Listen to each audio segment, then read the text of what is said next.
Today, class, I want to go over for loops. I want to introduce them to you. So this is going to be a little bit of a long video because there's a lot of concepts to talk about. So these will be shared with you. So let's go ahead and let's get started. So inside the main, I start off with a little bit of a lengthy comment as I kind of walk through the ideas, and we'll get to actual code and testing it shortly. So what is a for loop? Well, a loop in general is a structure that's going to cause a section of code to be repeated. And there's three major types of loops. For loops, which we're going to be focusing on in this video, while loops, and do while loops, which we'll look at later. Now, a for loop is really just a specialized version of a while loop, but it's designed to run a particular number of times. Usually such as a series of numbers. As example, you could run 1 through 100 or 2 through 50, but only on the even numbers. So in other words, 1 through 100 would be, the code would be running 100 times. 2 through 50, the code would be running 25 times. Now the structure of a for loop is here. Now I'll write it as start, stop, step, but other people write it in different ways, utilizing different words, and you're going to see some of those words later on. But I like to use start, stop, step. Now start, this is the starting point for a variable. The for loop is going to run on a variable. So the variable is going to control when the for loop starts, stops, and how many times it runs. So the start is just the initialization of a variable. And we could actually even declare a variable here as well, or we use an existing variable. But we have to initialize it. So like I equals 0, x equals 5, or like I said, you can declare it. Int j equals 10. Now, if you declare the variable, once you leave the for loop, that variable will no longer exist.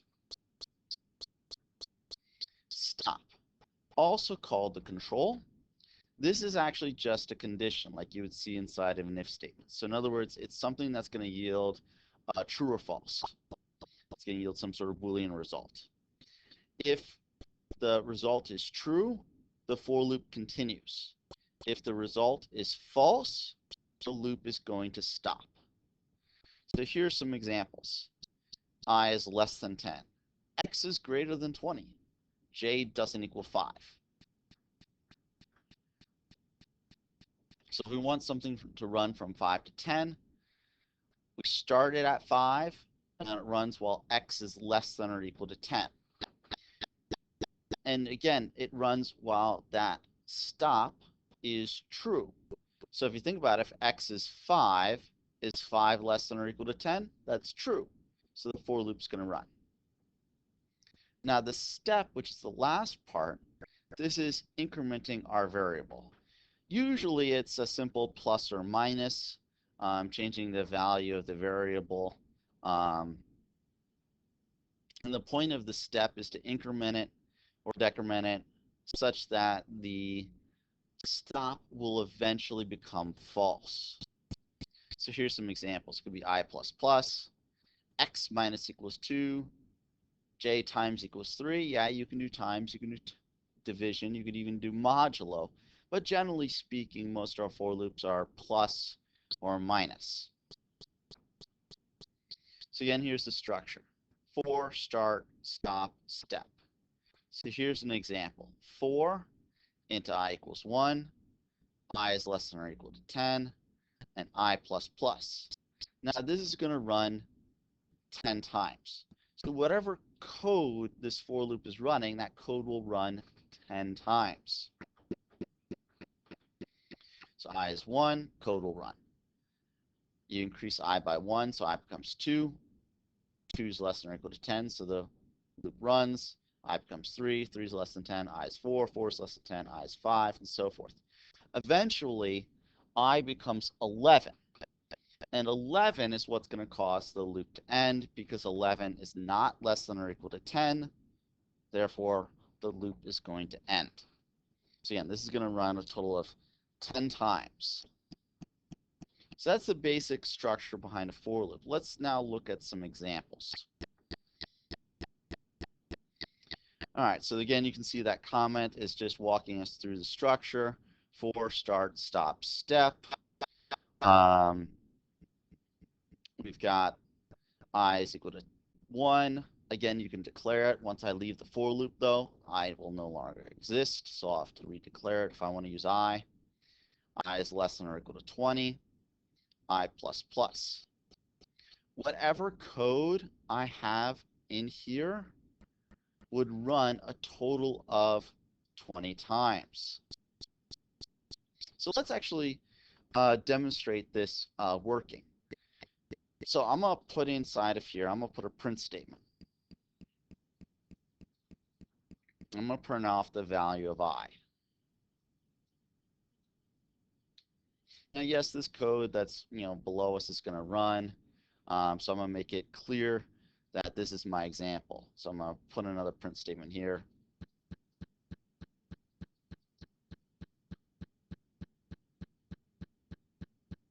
Example 1 start, and then I'm going to do example 1 end. So when I run it, it's very clear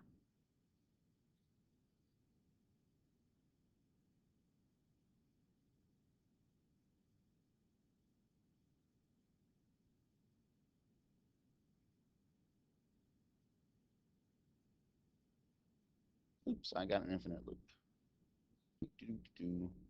So ignore that example because its code is clearly infinite later on. Let me comment out which part of my code is causing it to be infinite. As a matter of fact, I'm just going to comment out all of this.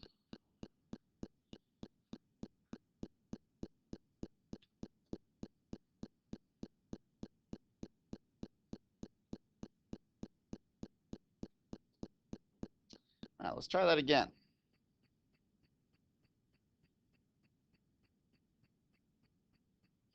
All right, so you can see example 1 start, example 1 end. And look, so I is 1, I is 2, I is 3, and so forth, all the way to I is 20. So it's working as we intended to work. Let's go back to the code. So again, I starts at 1. This runs while I is less than or equal to 20, increases I by 1. The value of I that's going to cause this to end is 21, because 21 is not less than or equal to 20, so that causes it to end. Let's look at an example 2. So example 2 starts at 5, runs while it's less than 20, and its I is increased by 2 each time. So if you think about it, this is going to run when I is 5, I is 7, I is 9, 11, 13, 15, 17, 19. And what's going to cause it to stop is the value of 21. Because 21 is not less than 20. Now, why did I go 5, 7, 9? Because the step is increasing I by 2 each time.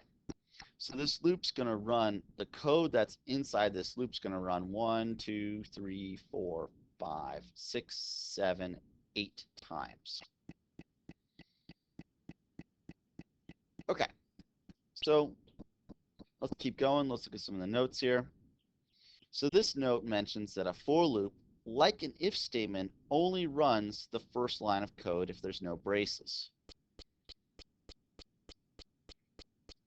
So like my note here says, if I do a print, it'll print everything on the same line until you do a print line. So like, let's look at this example here.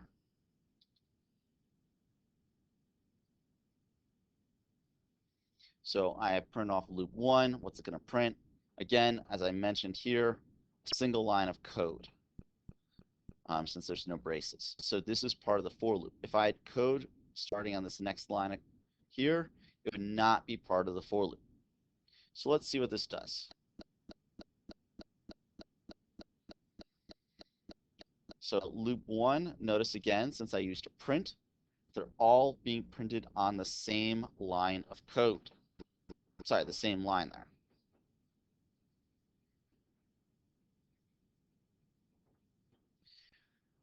I starts at 1.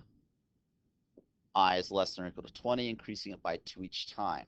So again, look at those values. 1, 3, 5, 7, eventually gets to 19. I becomes 21. 21 is not less than or equal to 20, so the loop ends. So notice it didn't print 21. It doesn't print 21 because this code only runs if the loop is true. So it didn't print 21. Now let's keep going. Let's try out the next one. Before I run this, you can go ahead and take a minute to pause the video and see if you can figure out what is it going to print. So I'll give you a second. Go ahead and pause it. Think about it. See what's going to print. Okay, now that you've taken the time to figure out what it's going to print, let's run it and let's see if you're correct. So you can see it printed off 2 through 20. The value of I that caused it to stop is 22 because I is 20. 20 plus 2 is 22. 22 is not less than or equal to 20. So 2 through 20. All right, let's look at the next one. Again, take a minute, pause it, see if you can figure out what this loop 3 is going to print. Okay, now that you've paused it, let's run it and figure out what it actually prints.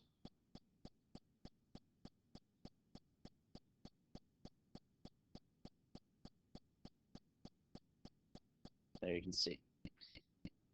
It goes 3 through 30, going up by 3 each time.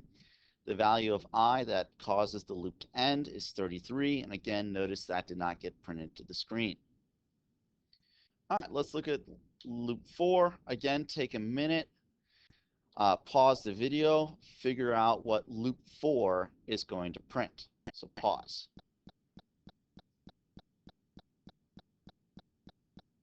Okay, now that you figured out what loop 4 is going to print, let's try it out and let's see if you're correct.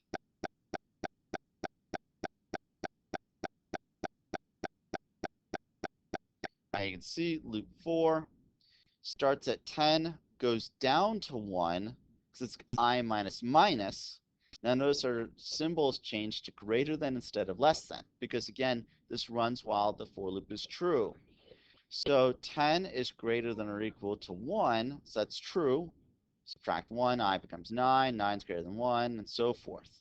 Eventually, the value of I that causes it to end is 0, because 0 is no longer greater than or equal to 1. All right, so let's continue on.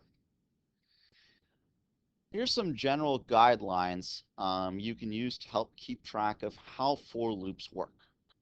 So if you want the for loop to go up, such as going from 1 to 10, your stop is going to either be less than or less than equal to.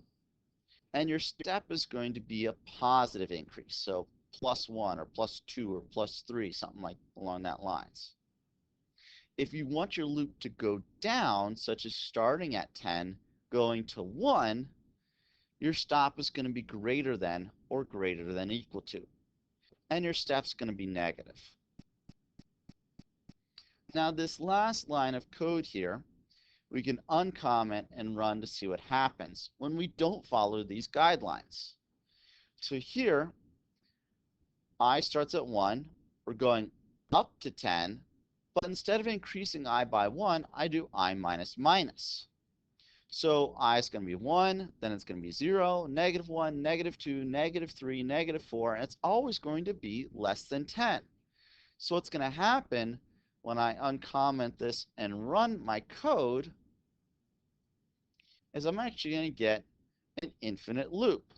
You can see it's just going to keep going because that negative number is always going to be less than +10. Now, you'll notice you can't actually just straight up close this window. I can't close it. I also can't rerun it because it's telling me, hey, the program's already running. So what I need to do, older versions had a bar like this. The newer version has something over here. And you just need to select it and reset Java Virtual Machine, and that will stop running the program. As you see it stop in the middle. So there we go. There's the basic fundamentals of for loops and how they work. Have a good day, everyone.